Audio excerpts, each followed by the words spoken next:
Eliane Cardoso Cabral tá aqui com a gente. Bom, então Oi, vamos oi. começar, né, essa live. Bora! Bom, sempre no início a gente faz uma hashtag para cego ver. E claro, os convidados começam, né? Pode começar, Mel. Pô, brincou.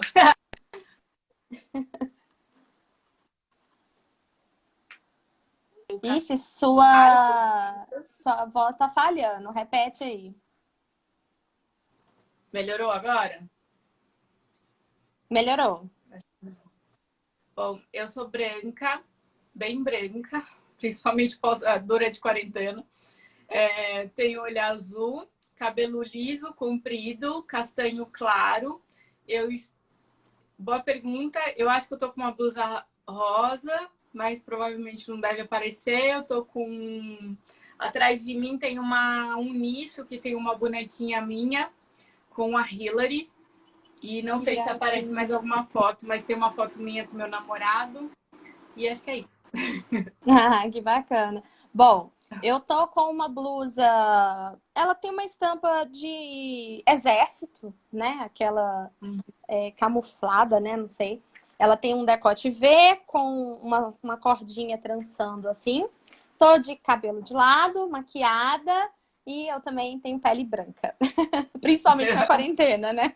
Então, né? Eu falei, já tô praticamente transparente. Verdade. Então, Mel, bom, eu queria que você contasse um pouquinho pra gente sobre a Melina, os projetos da Melina, quem é a Melina, para todo mundo te conhecer antes da gente começar efetivamente a live. Tá. Bom, eu sou paulistana, hoje com 37 anos. Aos 14 anos eu descobri que eu tenho uma degeneração na retina chamada de distrofia de cones e bastonetes. A doença é degenerativa, então eu fui perdendo a visão com o tempo. Eu sou formada em turismo. Quando eu fiz a minha faculdade, eu tinha baixa visão, mas eu ainda tinha um resquício residual muito bom e ainda era algo novo para mim. Depois eu fiz pós-graduação em gestão estratégica de pessoas, já com a deficiência visual, né, severa, já tinha se Uhum. agravado na época da pós-graduação. Eu hoje trabalho, não, deixa eu ver, já trabalhei com recursos humanos, vou lembrar que o foco da live é profissão, não é nisso. Já Sim. trabalhei com recursos humanos, já trabalhei com marketing, comprei de marketing, já trabalhei na área financeira e já trabalhei com turismo, já trabalhei com vendas, já cuidei de criança, Que já tive bacana. bastante. E É, hoje a Melina é dona da Hillary, né? Conta aqui um pouquinho isso. pra gente também. Tem 6 anos eu tenho um cão-guia, a Hillary, que é uma labradora preta. Hoje ela está com 9 anos. Ela já está com a barbinha branca, tem alguns pelos brancos na cabeça, na barriga. E ela me acompanha há 6 anos e ela fez a pós-graduação junto comigo também. Ai, que bacana, Mel. Deixa eu ver se tem alguma pergunta aqui pra você. Vamos ver. Boa tarde, pessoal. Minha mãe falou assim: Ei, Aí hoje eu tenho meninas! cerca de 3% de visão. Meu tio deu oi aqui pra gente. Oi, Deixa eu ver. Ah, meu pai também tá aqui. Oi, pai. oi, boa Deixa eu tarde. ver. Isso. Bom, então vamos lá, né? Começando aqui efetivamente o foco da nossa live. Você falou que aos 14 anos você descobriu essa doença degenerativa. Como que Uhum. foi para você estudar até os 14 anos enxergando normalmente, depois dos 14 você ter uma certa dificuldade de enxergar e até mesmo, né, entrando aí na faculdade, num universo diferente, como que foi para você? Eu, na verdade, eu comecei a usar óculos aos 7 anos de idade, na primeira série. Então, eu já comecei a ter uma certa dificuldade, mas na época, miopia e astigmatismo. Então, né, com correção, tinha correção óptica. E quando eu entrei, aos Uhum. 14 anos, eu mudei. Eu sou paulistana, mas eu morei 10 anos em Minas Gerais, em Poços de Caldas. E aí, nessa época, os professores sabiam que eu usava óculos. E, na verdade, sinceramente, até hoje eu não sei porquê, ou se era. Não sei se meus pais falaram alguma coisa, sinceramente eu não sei. Eu parei para pensar nisso agora só. Mas eles sempre me colocavam para sentar na frente para ficar perto da lousa. Então eu tinha dificuldade de enxergar na lousa, sentando mais para trás, mas sentando mais perto eu conseguia enxergar. Agora, na época da faculdade, foi quando realmente eu comecei a ter dificuldade para leitura.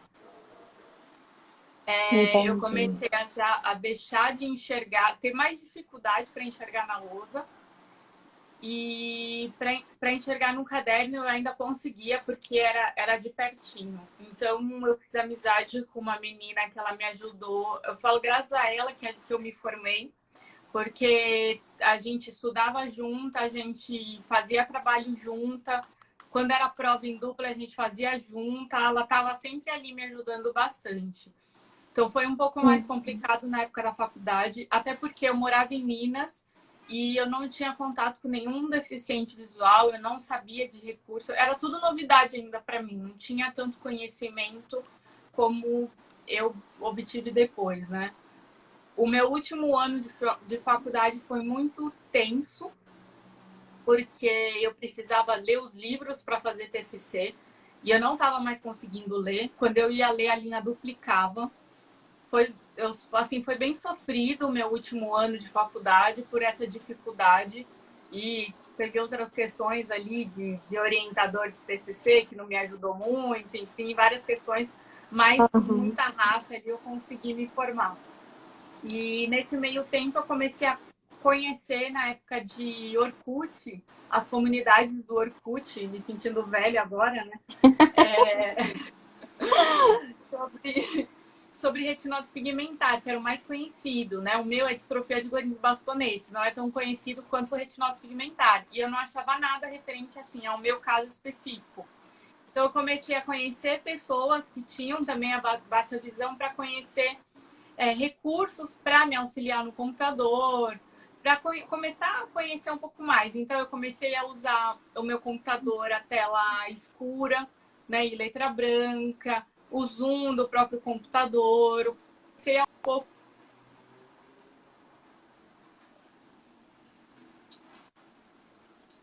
Oi, Mel, travou um pouquinho. Travou só um pouquinho. Eu acho que eu vou desligar o Wi-Fi e deixar só os dados móveis. Oi, acho que agora voltou. Não, tá falhando ainda um pouquinho.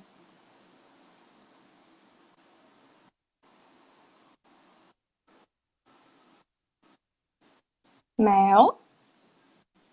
Oi, acho que Voltei. melhorou. Melhorou agora? Melhorou, melhorou. Então vamos lá. Olhar Eu acho que eu vou Cotidiano falou assim: começar. Mel maravilhosa. Obrigada. Quem falou? Olhar Cotidiano, a Ai, Isadora. obrigada, linda.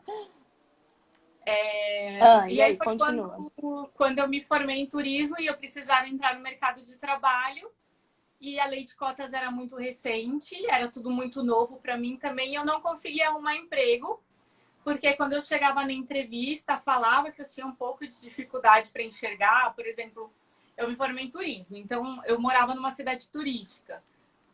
A probabilidade maior de eu arrumar trabalho seria em hotel, recepção de hotel. E a maioria das recepções era escura. E aí eu falava que eu tinha um pouco de dificuldade, até porque era novo para mim, eu era nova também, essa coisa de entrevista, de mercado de trabalho era tudo muito novo.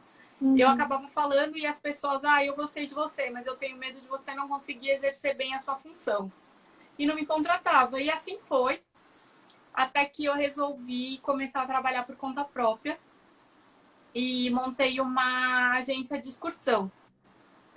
Era totalmente informal, era na minha casa, então por eu morar numa cidade de interior era mais fácil isso, né, do que em São Paulo. Sim, E eu era responsável por tudo, né, organização, cotação, reserva, ir atrás de cliente, receber pagamento, guia das viagens, tudo relacionado à organização da excursão, eu era responsável.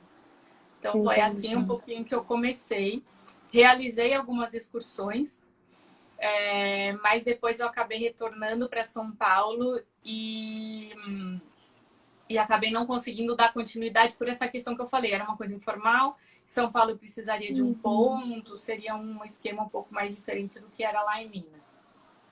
Entendi.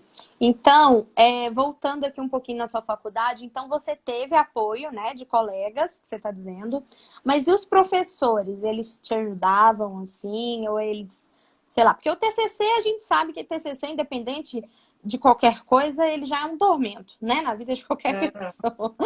Agora, os professores, eles eram solícitos, como que funcionava isso?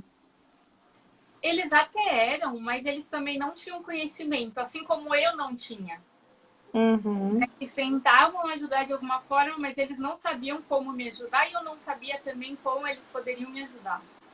Então, muitas vezes eles deixavam fazer coisa em grupo, em dupla, não tanto assim, mas, sei lá, deixavam ficar mais tempo dentro da sala para minha amiga ajudar a copiar as coisas da lousa para mim. Aí até que depois de um tempo eu parei de copiar as coisas da lousa, eu ia mais no que eu prestava atenção, porque depois eu também não conseguia mais ler o caderno, então eu falei, para que eu vou anotar se eu não vou conseguir ler depois? Eu fui me adaptando do jeito que eu achava que seria melhor, por eu também não ter tanto conhecimento no que eu poderia fazer para melhorar isso tudo para mim. Tanto que eu demorei 8 anos para fazer minha pós-graduação por medo, sabe? De estudar de novo, até porque na pós-graduação a minha visão realmente já estava bem debilitada, né? Assim, bem comprometida, quer dizer. Entendi. E na pós-graduação foi tranquilo para você? Eu acho que foi mais tranquilo do que na graduação, porque eu tinha o conhecimento da minha limitação, porque eu sinalizava isso, coisa que eu não fazia na faculdade. Até porque na faculdade eu não usava bengala, não usava nada. Então eu não transparecia para ninguém, né, a questão da deficiência Sim. visual. Eu não encarava muito bem tudo isso, tudo bem. E na pós-graduação não, eu já usava bengala, eu já precisava de software de voz. Eu fui a primeira deficiente visual do curso de pós-graduação de gestão estratégica de pessoas. Por mais Que que os bacana. professores não estavam preparados, muitas vezes eles não sabiam o que fazer, mas eles tinham assim, o pessoal da coordenação da pós, eles tiveram toda a boa intenção de tentar me ajudar também. Entendi. Mas falharam algumas coisas, porque eu pedia para os professores me avisarem os livros que eles iam precisar antes, para eu conseguir mandar na biblioteca para que eles preparassem. Que uma coisa legal também que eles tinham a biblioteca Braille, então eles faziam o livro, eles transcreviam, não sei, faziam o audiobook do livro e para eu poder ter acesso. Só que isso demorava. Então, até eu ter o livro acessível, eu já não precisava mais do livro. Entendi. Acontece muito, né? Acontece. Teve algumas falhas, que nem eles montavam uma apresentação, eles esqueciam de mim, mas eles tentavam o máximo, assim, na hora tentar dar um jeito para poder solucionar aquele problema. Nem Sei. sempre dava certo, mas eu estava sempre fazendo. Aí, uma vantagem também, né? Que pós-graduação não tem prova. Então, quando era sempre trabalho em grupo, eu não precisava fazer nada sozinha, estava sempre lá com as meninas. Então, essas coisas foram mais fáceis por essa questão. Mas Entendi. já parei na pós-graduação. Não darei mais continuidade, acho que já tá bom. Oh, meu Deus do céu, faz parte, né? A gente fica com receios mesmo, né? Eu mesma fui uma pessoa assim que eu tive muitos problemas no meu ensino fundamental e no meu ensino médio, e a faculdade foi, nossa, uma maravilha, entendeu? E aí eu engrenei mesmo. Pós-graduação, mestrado, futuramente. Bom, então, Mas eu acho que o que muda ah, também é a maturidade, né? A nossa com maturidade e certeza, a das outras pessoas, né? com certeza. Então, finalizando esse assunto aí de escola, né, faculdade, pós-graduação e tudo mais, estamos no mundo real. Você falou que teve muita dificuldade de arrumar emprego, né, e que acabou montando sua própria agência. Algumas Isso. pessoas que chegaram na sua agência ou que entraram em contato com você, elas tiveram algum preconceito? Você sofreu algum preconceito, tipo, ah, não vou fechar com você porque você é deficiente visual? Alguma coisa parecida? Não, porque ninguém sabia. Ninguém soube. Entendi. Entendi. E você não ia nas viagens? Eu ia nas viagens, mas eu dava um jeito. Eu dava um jeito de sempre alguém comigo, entendeu? Entendi. E Entendi. eu sei que não foi o mais profissional, assim, porque teve uma vez que não tinha ninguém adulto para ir comigo, digamos assim, e eu levei o meu irmão. E ele era Entendi. criança na época, ele me deu um pouquinho de trabalho. Não, assim, ele era. Deixa eu lembrar. Não, ele era adolescente. Não, deixa eu ver. Ah, ele tinha uns 10 anos, eu acho. Era criança ainda, vai. Então, Sim. teve algumas coisinhas, assim, de criança mesmo, normal de criança, que eu precisava tentar resolver e ter a questão do grupo. E o grupo, cheguei a receber um e-mail de uma menina bem desagradável, sabe? Reclamando de várias questões, que eu fiquei bem chateada. Mas eu sei Uhum. que talvez se eu tivesse falado, talvez tivesse mudado alguma coisa ou não, né?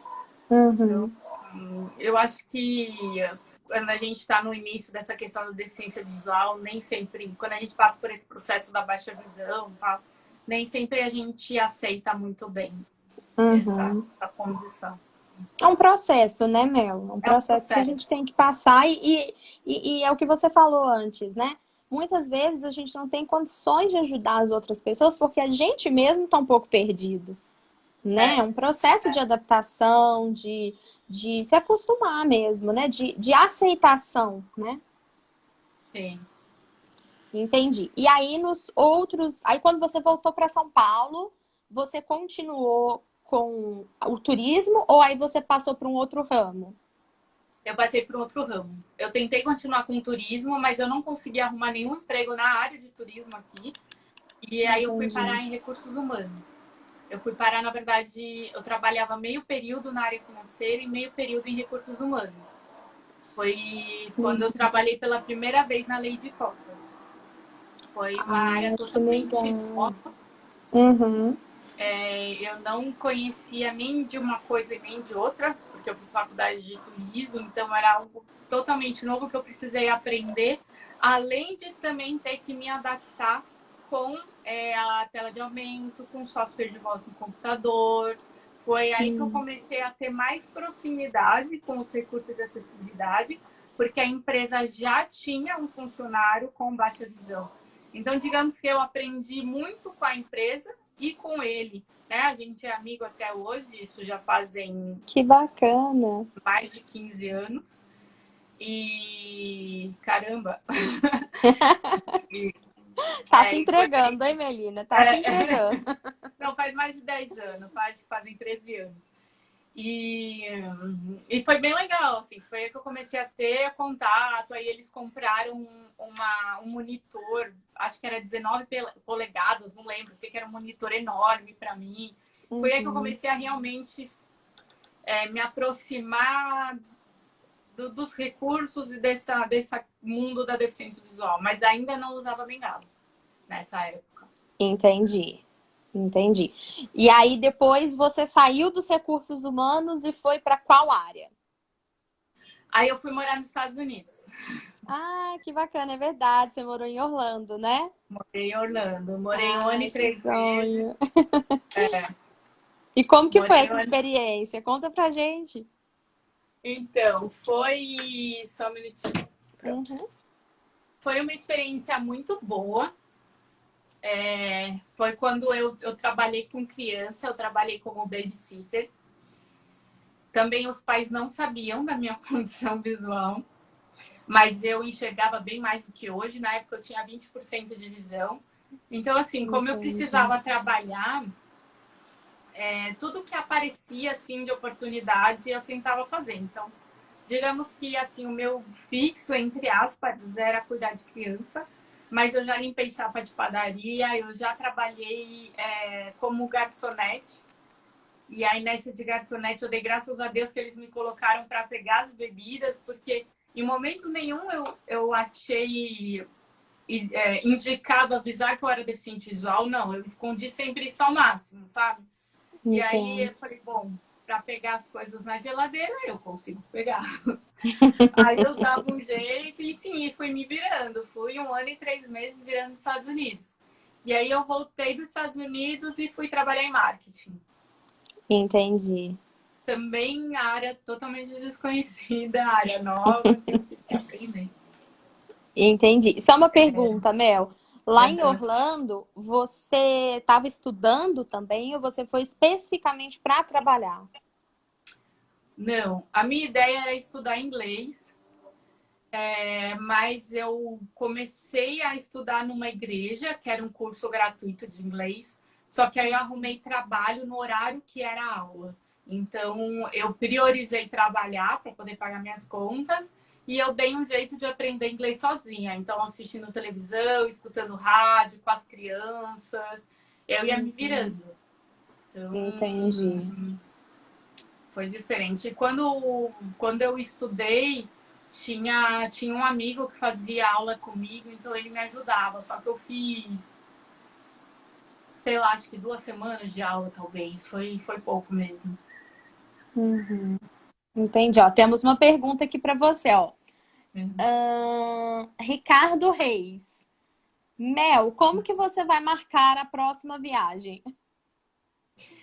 Boa pergunta. Eu queria muito responder agosto, mas agora tá muito agosto de Deus mesmo. Eu tinha uma viagem para agosto e ela foi cancelada pela companhia aérea. Só que eu acho que viagem, infelizmente, só para o próximo ano. Acho que não está muito viável fazer viagem esse ano, não. Não para turismo, né? Eu tenho a minha avó que mora em Londrina, então espero ainda poder visitá-la esse ano. Era para ir agora em julho, mas a passagem também foi cancelada, o voo foi cancelado, e vamos ver se a gente vai para lá no final do ano. Mas acho que Legal. viagem só ano que vem. Ele até perguntou aqui, ó. Você trabalhou em que lá em Orlando? Eu acho que ele perguntou antes de você falar, né? Não sei. Ah.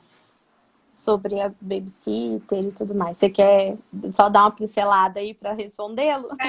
O trabalho principal lá foi como babysitter, mas eu já fiz vários outros freelas lá enquanto eu estava lá. Trabalhei com várias outras coisas também. Legal. E quando você voltou, você falou que começou a trabalhar em marketing, né? Como que foi essa experiência para você? Não foi positiva, porque assim que eu voltei dos Estados Unidos foi quando começou a perda severa da minha visão. E eu tinha uma gerente que não confiava em mim.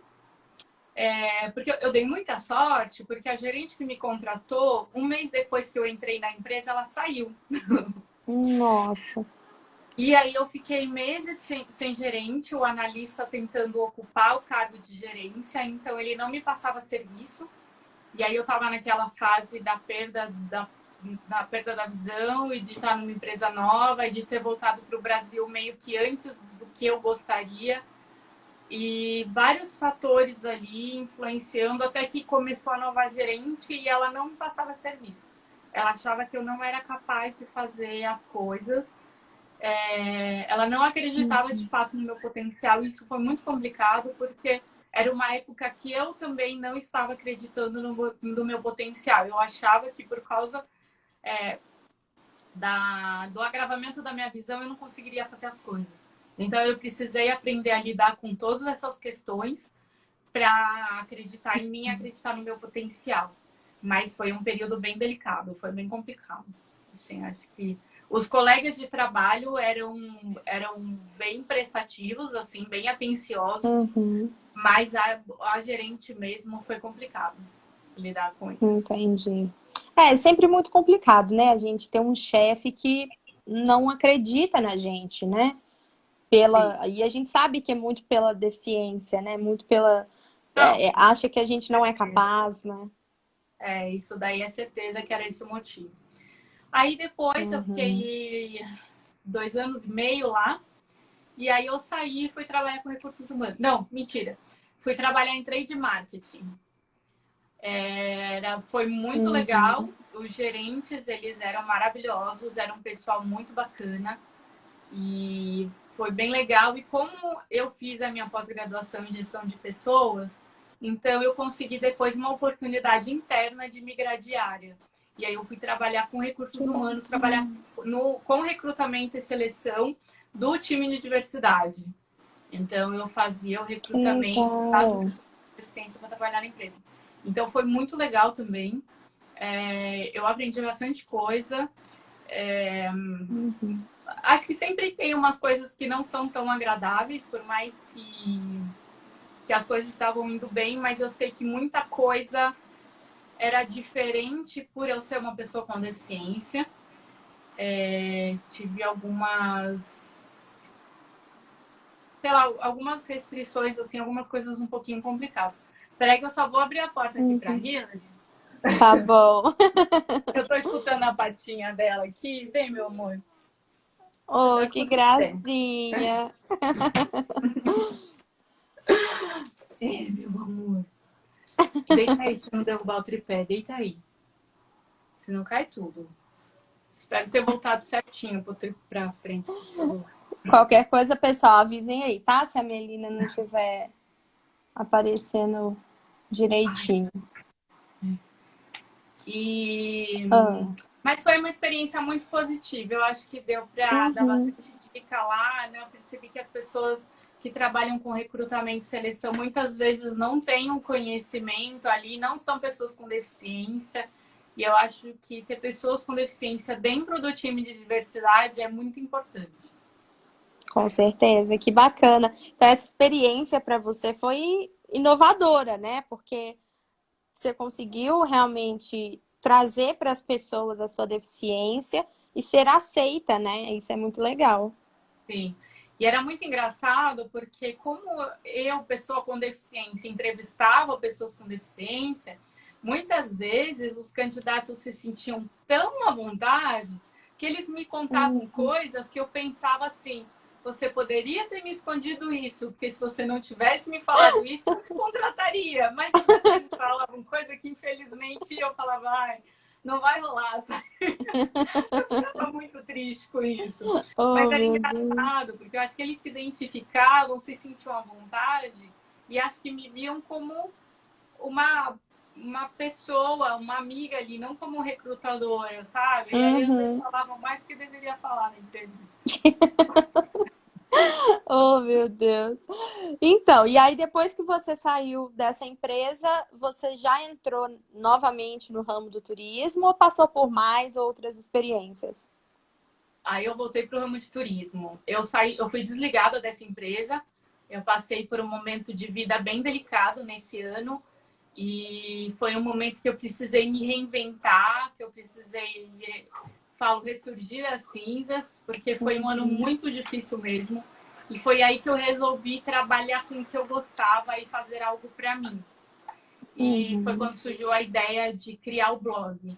Então eu poderia trabalhar com turismo, eu poderia contar minha experiência para as pessoas, que o blog era uma coisa que todo mundo falava que eu deveria fazer para poder incentivar outras pessoas. Então, com o blog, eu conseguiria mostrar minha experiência, conseguiria trabalhar com turismo, conscientizar o setor do turismo das pessoas com deficiência, conscientizar sobre o cão-guia, incentivar as pessoas, mostrar que a gente, né, pessoas com deficiência, que a gente viaja, que a gente quer ter direito ao lazer, que somos pessoas, entre aspas, normais, né? Que eu não gosto de usar essa palavra, mas que somos pessoas. Né? Então... Com certeza. E nessa época foi quando você pegou a Hillary, ou antes? Não, foi depois. Eu peguei a Hillary em 2014 e o blog veio em 2016. Ah, tá, entendi. Foi um pouco mais de 2 anos depois de eu ter pego a Hillary. Entendi. Pois é, então conta pra gente sobre essa experiência, né? Você faz muitas viagens, eu sempre vejo, né, aí no seu Instagram. Você já fez viagens internacionais, né? Conta pra gente como é trabalhar com turismo, sendo uma pessoa com deficiência e tendo um cão-guia, né? Que com certeza deve ser um facilitador enorme para você que viaja bastante, né? A Hillary deve ser realmente uma super companheira, né? Conta pra gente sobre isso. Com certeza. A melhor companheira de viagem. Gracinha. O turismo, assim, ele ainda não está 100% aberto a pessoas com deficiência, principalmente deficiente visual. Eles pensam muito que uma viagem está muito ligada à visão, coisa que não é. Então, muita gente me questiona o que eu aproveito em uma viagem sempre que eu não enxergo, né? Só que Nossa, a isso é gente um tem que absurdo, lembrar, né, gente? a gente tem que lembrar que a gente tem outros sentidos além da visão. A visão não é a única coisa, né? A gente sente a energia, a gente aproveita a receptividade das pessoas. Eu, no caso, aproveito a felicidade da Hilary de estar num lugar diferente, que ela adora viajar, ela adora lugar novo. Eu ainda tenho, assim, uma dificuldade porque, por mais que tenha a lei do cão-guia, que ele não pode ser barrado em nenhum lugar, isso ainda acontece. Hoje, menos do que quando eu comecei com o blog, do que quando eu peguei a Hilary, mas muitos hotéis se recusam a hospedar a gente. Então, eu não aviso mais que eu viajo com cão-guia, que eu tô com cão-guia. Então, várias coisas, assim. Então, hoje o turismo acessível ele está sendo bastante pauta, as pessoas estão cada vez falando mais sobre o assunto. Então, desde que eu comecei com o blog, principalmente, né, em 2016, vai quase 4 anos, a questão do turismo acessível tem avançado bastante, tem mudado um pouco. As pessoas estão começando a olhar mais para a gente, sabe? Tá melhorando. Ainda tem Entendi. muito para fazer, mas está melhorando bastante. Que bom, né? É bom saber que tá acontecendo aí uma melhora, mesmo que, né, pequena, mesmo que Sim. progressiva, mas está acontecendo. Me conta uma coisa, qual a cidade ou país que você foi com a Hilary, eu não sei se você já fez viagens internacionais assim, né, sem a Hilary, mas qual cidade que você já foi e que você achou menos acessível, assim, que as pessoas torciam o nariz mesmo, não queriam nem saber? Paraty é muito complicado. Tanto a questão arquitetônica, não sei se você já foi para Paraty, se Não, você já não ouviu conheço falar. Paraty. Paraty é uma cidade histórica, então as ruas são de pedras, mas não é paralelepípedo, é pedra. Esqueci o nome dessas pedras, mas são umas pedras grandes, parecida com o Pelourinho em Salvador também. E elas são bem escorregadias e bem complicadas de andar. Um cadeirante ali, impossível, praticamente, não tem como. Entendi. E aí, em Paraty, você teve problema só na arquitetura ou você teve problema também em questão de preconceito, essas coisas assim? Oi, Entrou Mel? Oi. ligação. Não, tudo bem. Oi, desculpa a ligação. Não, sem problemas. E as pessoas também não têm conhecimento, assim, não têm tanta receptividade, não só para pessoas com deficiência, mas me falaram que idoso também, eles não respeitam. Então, isso foi bem complicado lá. Eu cheguei a ficar, acho que mais de meia hora na porta do ônibus, esperando que o motorista abrisse a porta para mim. Ele não queria abrir, foi uma briga grande. Os passageiros começaram a se intrometer também, de brigar com o motorista, falar que ele deveria abrir. Assim, demorou bastante até ele deixar eu entrar no ônibus. Foi um pouco Entendi. complicado lá em Paraty. E em Buenos Entendi. Aires também foi um pouco tenso. Vários restaurantes não deixavam eu entrar com ela, teve mercado, farmácia. Foi. Acho que foram os dois lugares assim que eu lembro que foram mais difíceis. Entendi. E me conta uma cidade ou um país que você foi e que te recepcionaram assim maravilhosamente bem, que você se sentiu super acolhida.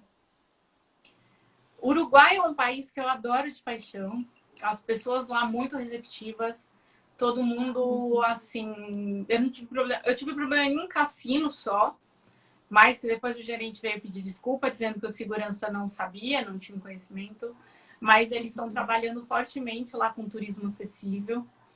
Que bacana. Fortaleza também, todo mundo um amor.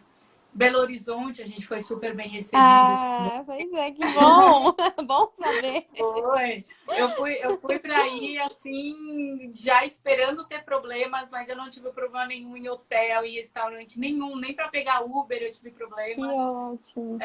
Eu fiquei super tensa porque eu fui pegar lá no Bosque do Papa e era à noite. Eu falei, ai, como é que eu vou fazer pro cara me achar aqui? Não tinha ninguém perto. E eu tive que avisar que eu era deficiente visual e estava com um cão-guia. Então eu já me preparei para ele cancelar a corrida e não, foi. Chegou lá na minha frente, chamou meu nome como eu tinha pedido e foi uma experiência muito boa também. Ai, que ótimo, que bacana. E algum país, assim, sem ser o Uruguai? Na Europa, por exemplo? Na Europa eu não Você... fui com a Hillary. Eu já fui com a Bengala, né? Mas eu não tinha. Ah, Estados Uhum, Unidos. Estados Unidos e com cão guia é maravilhoso. Eles não questionam nada, é bem tranquilo. uhum, Estados Unidos. Mas na Espanha, isso sem a Hillary, tá? Mas na Espanha, uhum, quando eles viam eu chegando, assim, eu não fui sozinha, né? Eu tava com meus pais, uhum. mas eles me recepcionavam super bem. Foi bem tranquilo. Ai, que ótimo, né? Importante esse turismo acessível aí, porque, igual você falou, né? As pessoas acham que deficiente, não só o visual, mas deficiente em geral, não sai, né? Não curte a vida, né? Não, enfim. É, E a gente sabe que não é bem assim, né? A gente consegue aproveitar as coisas de forma diferente. Mesma coisa de falar, ah, a Disney é muito visual. É, a Disney é muito visual, mas olha a energia daquele lugar, né? Bem. ó, eu sou apaixonada pela Disney e eu acho que eles exploram muitos outros sentidos também. A Disney é muito sensorial, não é só visual. É lindo, Entendi. mas tem muita coisa para se aproveitar lá. E Ai, eu que acho que bacana. a gente tem um papel fundamental na sociedade que a gente precisa ir para a rua para as pessoas olharem para a gente e saberem que a gente existe. Com Se a gente só certeza. fica dentro de casa, como eles vão saber que eles precisam adaptar, que eles precisam fazer, se as pessoas não frequentam, né? É, Então é muito importante. verdade. O Ricardo Reis perguntou o seguinte, assim, ó. Eu li uma matéria que você teve um problema no Chile por causa do cão-guia. O que foi? No Chile foi bem complicado o nosso retorno para casa, né? Entendi. Mel?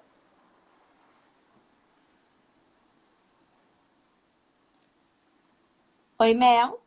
Oi, desculpa, a pessoa Oi, tá ligando de novo. tudo bem?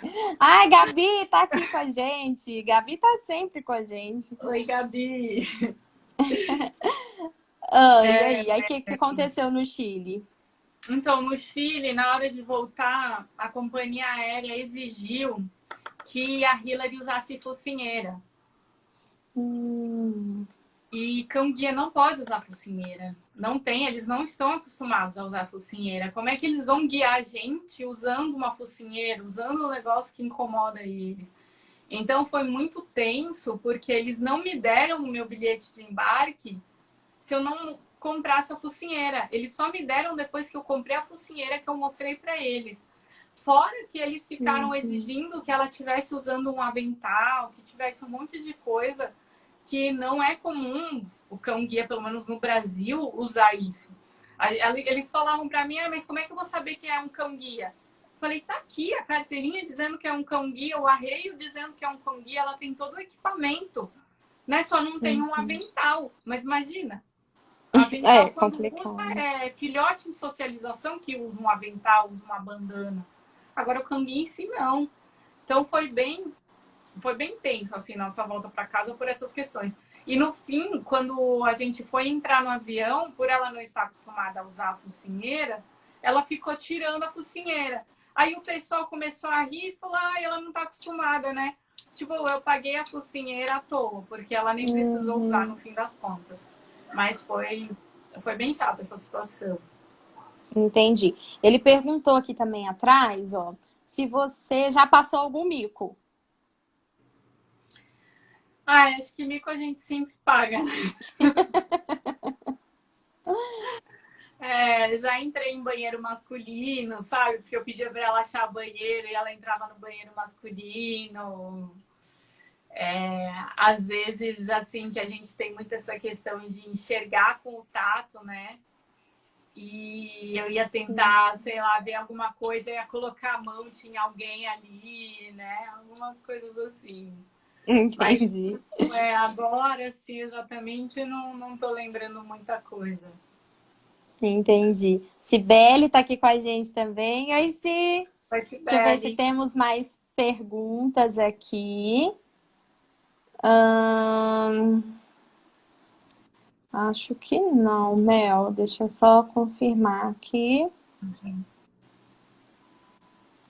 Um monte de gente aqui com a gente. Ah, a Gabi falou assim: oi, meninas. Oi, Gabi. Gabi tá em todas as minhas lives. Márcio Reis, eu acho que deve ser seu parente. Márcio, Oi, deixa eu Márcio. ver. Márcio Reis. Bom, então, para a gente finalizar esse bate-papo super interessante, que eu amei, né? A gente conseguiu passar para o pessoal aqui como é ser deficiente visual, como é possível, sim, né? Trabalhar, como é, sim, possível fazer o turismo, né? Mostrar para as pessoas que é possível isso, né? Eu achei muito bacana. E eu queria que você falasse um pouquinho dos seus projetos futuros, dos seus projetos agora. Você está fazendo excursões, está trabalhando com isso, como que tá? Enfim, falar um pouquinho e deixar um recado pro pessoal. Bom, agora eu estou me metendo a empreendedora. Por causa da quarentena, eu e minha mãe, a gente começou a vender pudim. Eu, eu cuido mais da parte administrativa, marketing, tudo. Minha mãe faz e eu cuido do resto. Então, eu tô lidando assim com questões diferentes também com relação à deficiência visual, que é questão de logomarca, de gráfica, de fazer pedido, etc. Então, são outros pontos. Está sendo também um conhecimento diferente de tudo que eu já trabalhei, porque é ramo de alimento, está sendo outras questões, mas também é um aprendizado novo. Eu acho que é muito importante a gente ter novos aprendizados, ter novos conhecimentos. A gente tem uma capacidade muito grande de aprender coisas novas, de se reinventar. Eu acho que isso é muito importante, independente da gente ter uma deficiência ou não, né? A gente tem total capacidade como qualquer outra pessoa. O projeto do blog está parcialmente parado, porque eu não sei quando que eu vou conseguir viajar. Eu tinha várias viagens programadas para esse ano, porque o ano que vem a Hilary se aposenta, né, no segundo semestre do ano que vem. Então, eu não sei agora como vão ser as coisas. Para retomar as viagens, retomar tudo, só quando as coisas, entre aspas, se normalizarem, né? Porque eu não sei agora como é que vai ser. Mas continuo aí tocando com o blog, conscientizando as pessoas sobre as questões, sobre a deficiência visual, sobre o cão-guia, sobre as viagens e estamos aí, né? Com certeza. Onde vai Que tudo isso pra bacana. gente, Com que a gente vai certeza. fazer. A Gabi perguntou o seguinte: como os cães-guias são treinados? E deixa eu ver. O Ricardo Reis falou assim: ó, você já tirou foto? Duas perguntinhas aí. Tá. Bom, sobre a foto que é mais rápida, depois eu volto do caminho. A gente acaba se adaptando e aprendendo técnicas para poder conseguir tirar foto. Nem sempre a foto sai como a gente gostaria. Então eu tiro selfie, eu tiro foto, mas depois eu peço para alguém dar uma conferida ali se saiu tudo direitinho. Na maioria das vezes sai. Mas como eu já enxerguei também, eu costumava tirar bastante foto, filmar bastante coisa. Então a gente tem um pouco mais de habilidade por essa questão. Mas dá sim para tirar foto, para filmar sem enxergar, porque eu recebo bastante pergunta com relação a isso também, né? Tem bastante pessoas com deficiência visual perguntando como é que eu faço para fazer as filmagens, mas é tudo questão de pegar o jeito ali, pegar as técnicas. Sobre o treinamento do cão-guia. O primeiro cão-guia, ele começa o treinamento com mais ou menos 2 meses, né, de filhote. Eles vão para uma família socializadora e essa família socializadora vai apresentar o mundo para o cão. Então, todo lugar que a pessoa for, ela vai levar o cão. Que o cão vai aprender a se comportar em determinados ambientes, vai aprender que não pode fazer as necessidades em qualquer lugar, que tem um horário certo, que tem horário certo para alimentação, que não pode pegar comida na rua, todas essas questões. Quando o cão tem mais ou menos 1 ano de idade, ele vai para a escola de treinamento do cão guia. E aí ele vai ficar entre 4 meses e 8 meses, tendo um treinamento específico para ser cão guia. Então ele vai aprender a usar o arreio, que é o equipamento de guia, ele vai aprender a desviar de obstáculos, a encontrar porta, rampa, escada, elevador, enfim, tudo que for relacionado ao trabalho do cão guia. Depois desse período, os treinadores eles vão entrevistar vários deficientes visuais para ver quem está mais próximo do perfil daquele cão que eles têm treinado. E aí, eles encontrando a pessoa, a gente vai para no meu caso, eu peguei a Hilary aqui em São Paulo no projeto do SESI, em parceria com o Instituto Íris. Então, a gente foi para um hotel, ficou quase 3 semanas no hotel. Não, acho que foi 2 semanas. 2 semanas no hotel fazendo um treinamento intensivo. Então, a gente aprendeu sobre os cuidados com o cão-guia, aprendeu sobre os comandos, aprender a ser guiado por eles, aprender os comandos de correção. E aí, depois a gente vem para casa. Aí a gente vai se adaptar à nossa rotina, né? Isso tudo tendo acompanhamento do instrutor quando a gente chega em casa. Aí a gente tem um acompanhamento inicialmente de 3 em 3 meses, no primeiro ano. Depois começa a ter 1 vez por ano. E depois de um tempo, é só quando a gente tem algum problema. Então, resumo bem resumido, é isso. Eu não sei quanto tempo a gente tem de live, então... Não, mas tá tranquilo, foi bem explicadinho. A gente, claro, podemos fazer, né? Depois uma parte 2 aqui desse bate-papo pra gente falar um pouquinho mais sobre cão guia, né? As pessoas Eu aí fiquei que têm traumatizada que a última dúvidas. live que eu fiz, o Instagram derrubou. E eu não percebi, eu fiquei falando. E a outra pessoa não falava nada. Eu falei, ué, será que travou? Aí eu fui ver, tinha caído. Oh, meu Deus. Não, mas aqui a gente tá com tempo, relaxa. Bom, mas eu queria te agradecer por esse bate-papo incrível. Adorei conhecer um pouquinho Obrigada. mais sobre você, né? Sobre as suas experiências aí de faculdade, os desafios, né? As suas superações, nos seus projetos, no seu trabalho. E claro, esse espaço aqui, ele está sempre aberto para você, viu? Sempre que você quiser vir aqui falar um pouquinho dos seus projetos, sinta-se à vontade, viu? Muito obrigada por ter Obrigada, aceitado Mari. meu convite. Obrigado, pessoal aí que assistiu com a gente, né? Que compartilhou aí a live, né? Divulgou também e que comenta sempre, né? As pessoas que estão sempre aqui, Cibele, tio João Carlos, Gabi, né? As pessoas aí da Mel. E sigam a Melina, viu, gente? E me sigam também, A claro. galera do Siga Lari. Foi um prazer, eu acho muito importante a gente falar sobre isso. Pensa que eu me formei há 15 anos atrás, então mudou muita coisa, né, de lá para cá. Eu acho que hoje as pessoas têm muito mais conhecimento Sim. das pessoas com deficiência, tem muito mais recurso. Então, o importante é a gente não ficar parado, é a gente seguir em frente, tocar a nossa vida, que é possível praticamente a gente fazer tudo aquilo que a gente quiser. Com certeza. Bacana demais, Mel. Muito obrigada, viu? Obrigada, obrigada a você, obrigada a todo mundo que assistiu até aqui. Boa noite, beijo para todo mundo. Boa noite, pessoal. Um beijo. Vou encerrar a live aqui.